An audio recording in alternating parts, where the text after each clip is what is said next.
이기선 사모의 쉬운 성경 이야기, 오늘은 느헤미야에 대해서 나누도록 하겠습니다.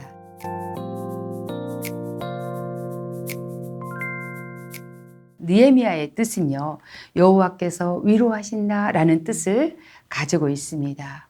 느헤미야는 페르시아 땅의 아닥사스다 왕의 술 맡은 관원으로 직업을 가진 사람이었습니다. 예루살렘 성전은 재건되었지만 성벽은 아직도 재건되지 않고 무너진 상태로 있다는 소식을 그가 그 땅에서 듣게 됩니다. 그래서 조서를 가지고 그는 예루살렘으로 돌아와서 성벽을 재건하는 일에 힘썼던 위대한 인물입니다. 그가 성벽을 재건하는 데 있어서 많은 지혜와 계획을 가지고 그 일을 했는데요. 52일 만에 성벽 재건의 완성을 이루는 놀라운 그러한 지도자였습니다. 물론 쉽게 그것이 된 것은 아닙니다. 그가 성벽 재건할 때 너무나 많은 어려움도 있었고 방해 세력도 있었고 그리고 중상모략도 있었고 계략이 있었고 술수가 있었습니다. 그러나 정말 느헤미야의 그 서를 읽다 보면요, 얼마나 느헤미야가 지혜로운 지도자였는지, 이 모든 어려움들을, 모든 관계들을 잘 정리하면서 이 계획을 착착 진행해 나갔던 모습을 통해서 오늘날 지도력에 있어서 책을 뽑는다면 느헤미야서라고 말할 만큼 놀라운 책인 것이죠. 그는 이스라엘의 총독으로서 12년간 또 재직했던 인물입니다. 자, 1장부터 7장까지는 성벽을 재건하는 내용에 대해서 기록합니다. 그리고요, 성벽을 재건하고 나서 8장부터 13장까지는요, 영적인 개혁을 다루는 이야기가 쓰여 있습니다. 우리가 에스라서에서도 동일하게 첫 번째 부분은, 에스라의 첫 부분은 스룹바벨을 통해서 성전을 재건하는 이야기를 쓰고, 후반부에는 에스라를 통해서 영적 부흥운동을, 개혁운동을 일으켰던 내용을 기록했던 것처럼 동일하게 느헤미야도 전반부는 성벽 재건에 대해서 썼고요.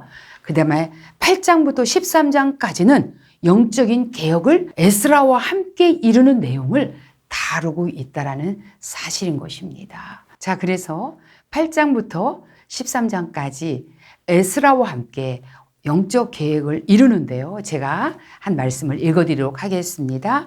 느헤미야 8장 8절부터 보면요, 하나님의 율법책을 낭독하고 그 뜻을 해석하여 백성에게 그 낭독하는 것을 다 깨닫게 하니 백성이 율법의 말씀을 듣고 다 우는지라. 얼마나 강력했으면 백성들이 말씀을 들으면서 울었겠습니까? 얼마나 하나님에 대한 갈망함이 있었으면 이들이 이렇게 도전받았겠습니까? 외적인 성벽이 완성됐다고 해서 이들의 영적인 상태가 좋아진다라고 생각하지는 않습니다.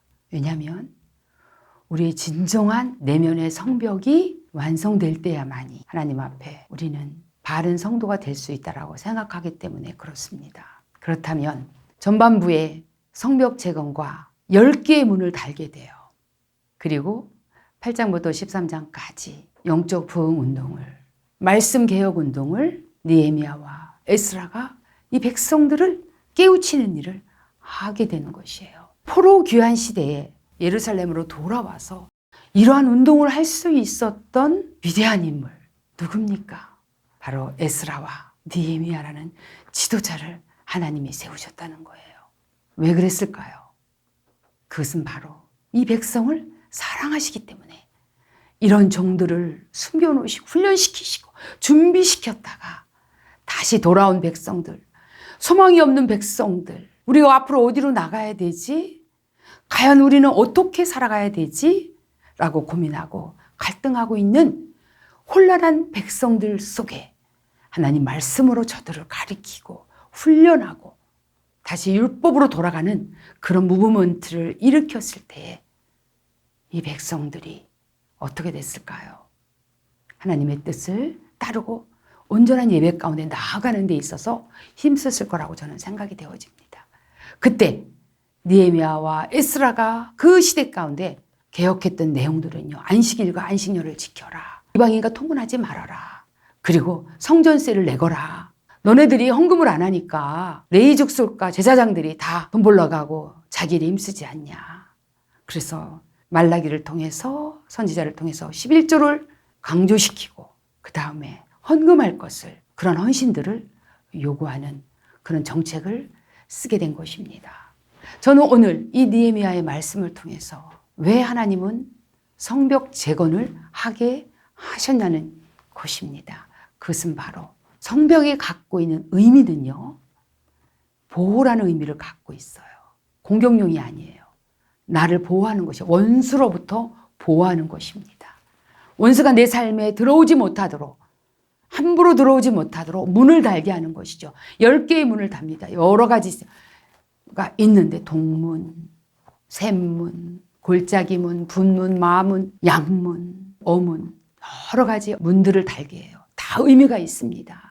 그것은 우리의 매일매일의 삶 속에 그 문들을 생각하며 그 문을 들락거리며 바로 우리를 성령 충만함 가운데 하나님과 올바른 관계를 갖게 하기 위해서 하나님 우리에게 느헤미야를 통해서 보여주신 완벽한 믿음의 그릇이라고 저는 생각되어집니다. 사랑하는 성도 여러분, 이 느헤미야의 무대를 통해서 우리가 어떻게 믿음으로 살아가야 될지를 우리는 깨달으며 우리 속에 있는 내면의 벽들이 무너지진 않았는지 그 문들이 온전히 닫아져 있는지를 돌아보면서 하나님을 더 사랑하고 가까이 하는 저와 여러분 되기를 주님의 이름으로 축복합니다. 감사합니다.